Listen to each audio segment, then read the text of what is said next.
Hola a todos y bienvenidos. En este video me gustaría seguir hablando acerca del péndulo. Habíamos mencionado que cuando un péndulo tiene ángulos suficientemente cortos y su longitud es suficiente, pareciera que el péndulo, el peso que tiene el péndulo se mueve como un oscilador armónico, es decir, el desplazamiento que tiene en el eje de las Y es despreciable. Entonces tenemos que para ángulos menores a 10 grados o 0.2 radianes, la ecuación del movimiento del péndulo se puede aproximar por medio del oscilador armónico, el cual lo podemos ver como la segunda derivada de una función teta que depende de t.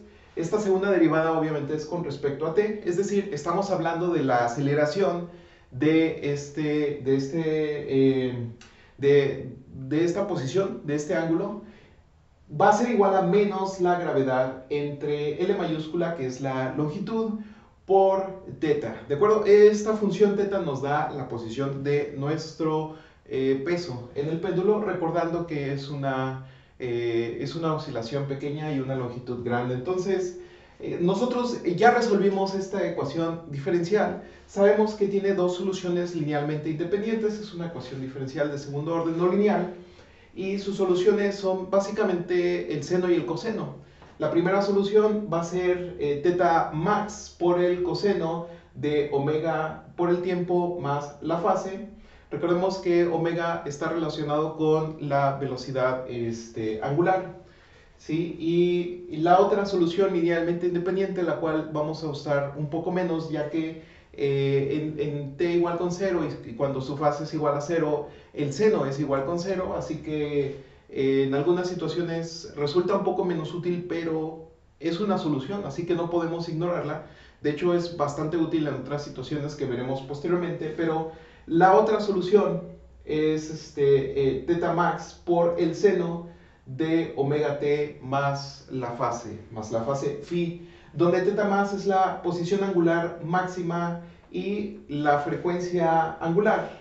En este caso, bueno, habíamos dicho que omega está relacionado con esta aceleración, pero en realidad es esta frecuencia angular, la cual es la raíz cuadrada de la gravedad entre la longitud. ¿De acuerdo? Todos estos, este término nos es familiar ya que lo vimos cuando vimos el oscilador armónico.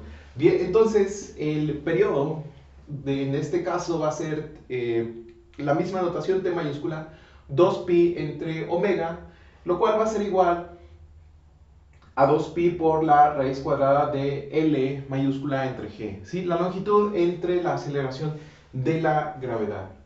Entonces, una pregunta que quedó pendiente anteriormente es, bueno, realmente teta 1 y teta 2 son soluciones de esta ecuación diferencial.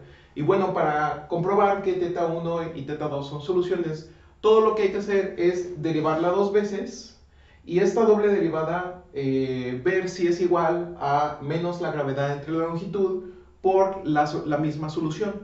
Es decir, si nosotros tomamos la solución igual a coseno, entonces todo lo que hacemos es derivar coseno dos veces, coseno derivada menos seno, por regla de la cadena, omega pasa como coeficiente, volvemos a derivar para obtener la aceleración, tenemos como coeficiente omega cuadrada por regla de la cadena y obtenemos la misma función trigonométrica con el signo opuesto.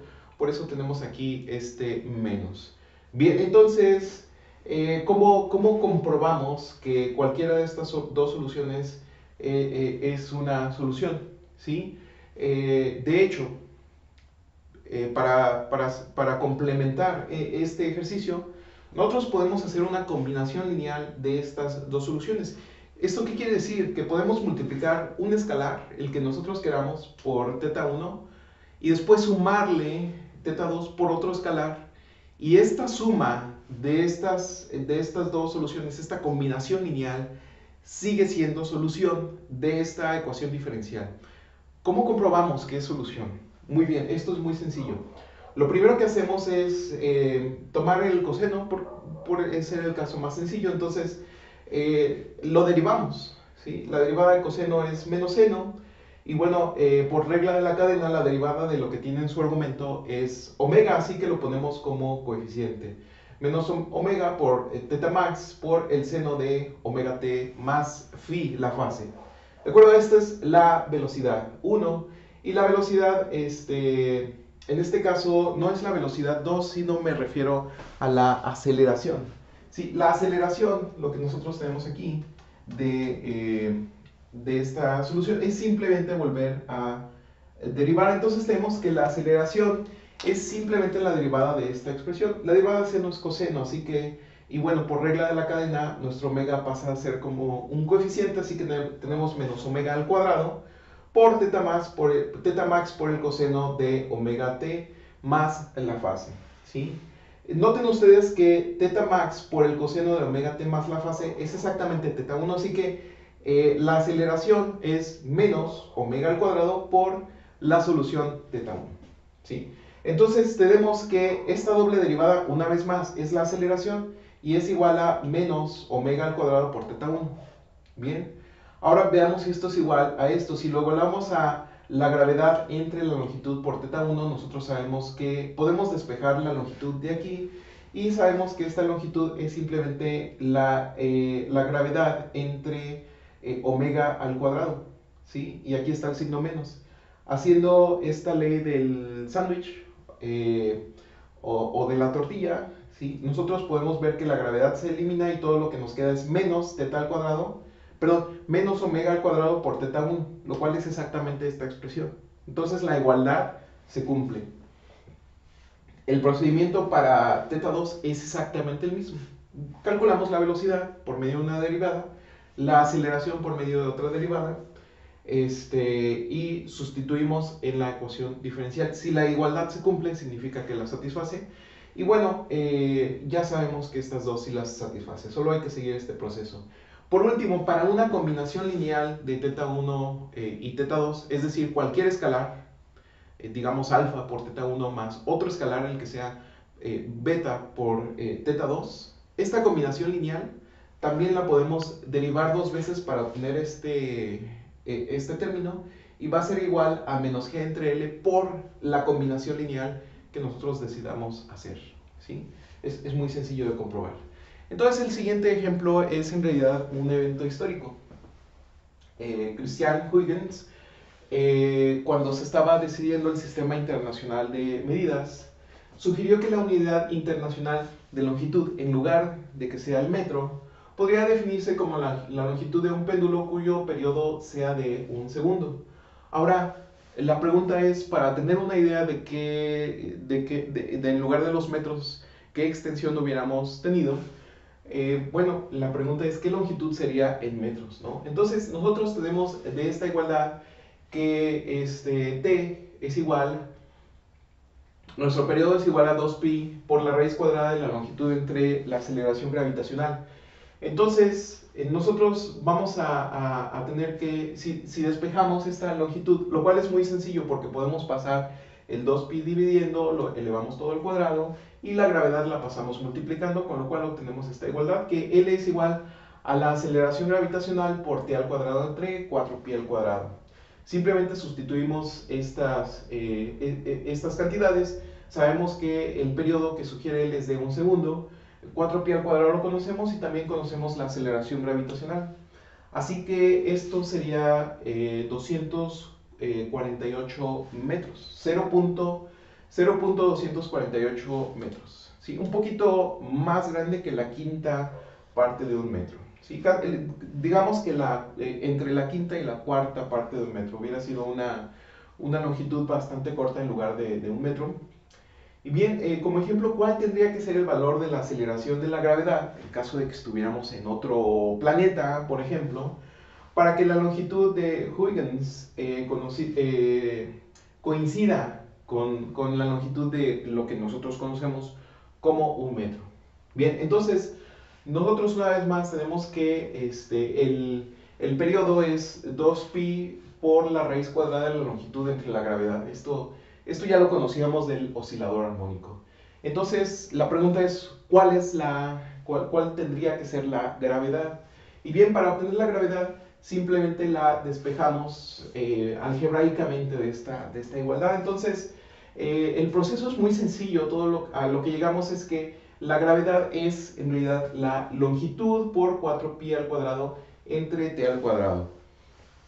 Bien, nosotros ya sabemos cuál es la longitud, que es 1 metro. El periodo queremos que sea 1 segundo. Y tenemos que, ya conocemos los valores para 4pi, ¿sí?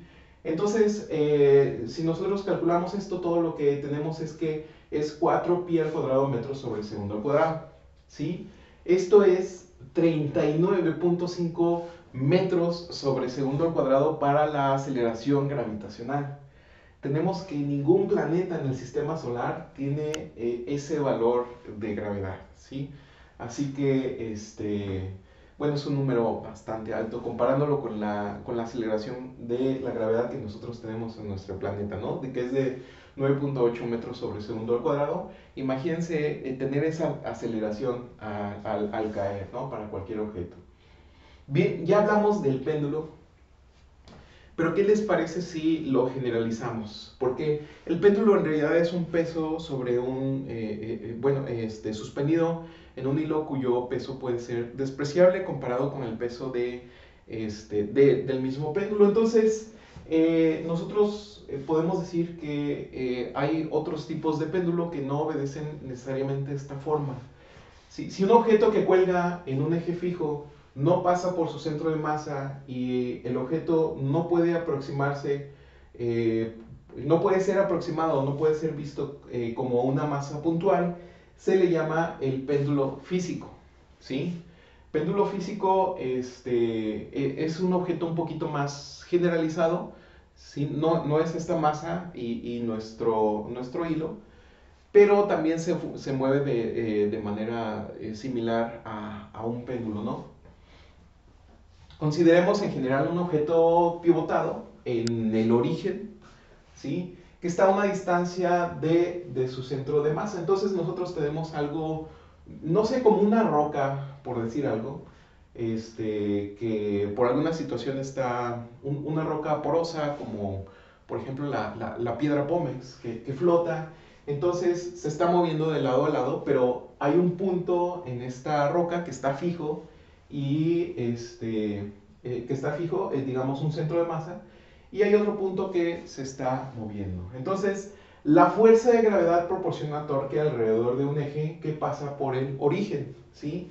La magnitud del torque es simplemente la masa por la gravedad por la distancia que hay de nuestra partícula, del objeto, nuestro punto, al centro de masa, ¿sí? Entonces tenemos que es masa por la gravedad por la distancia por el seno de teta, que es la expresión que nosotros tenemos aquí. Entonces, si nosotros consideramos la forma rotacional de la ley de Newton, tenemos que el torque externo neto es igual al momento de inercia por la aceleración angular, ¿sí? Entonces, nosotros vamos a tener que la magnitud del torque, es decir, la masa por la gravedad por la distancia por el seno de teta multiplicado por -1, es igual al momento de inercia por la segunda derivada con respecto al tiempo de teta, de la posición de nuestro objeto con respecto a su ángulo. El ángulo, el signo negativo aquí denota que siempre la dirección de este torque externo es hacia el punto de equilibrio o el punto de reposo. Muy bien.